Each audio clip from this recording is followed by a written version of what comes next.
Welcome back to Medinare. In this video, let's discuss about disinfection of wells. In rural areas, wells are the main source of water supply, and there are certain ways to purify water in well. One of the ways to disinfect well water is by adding bleaching powder. It is the most effective and economical option to disinfect well.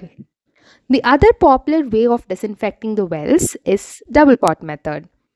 This is very important topic in exam point of view and also a widely adopted method. Let's get to know about this method in detail.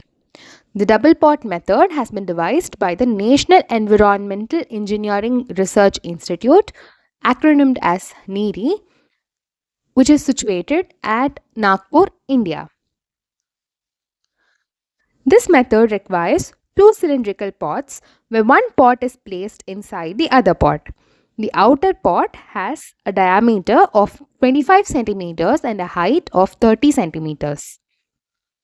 And each pot has got a hole of 1 centimeter in diameter. In the inner pot, the hole is in the upper portion near the rim, and in the outer pot, it is 4 centimeter above the bottom. The inner pot has a mixture of 1 kilogram of bleaching powder and 2 kilograms of coarse sand slightly moistened with water. The inner pot is filled with this mixture up to 3 centimeter below the level of the hole. After filling the inner pot, it will be introduced into the outer one and the mouth of the outer pot will be closed with polyethylene foil. The double pot is now ready. It is lowered into the well by means of a rope. The pot should be immersed at least 1 meter below the water level to prevent damage by the buckets used for drawing water.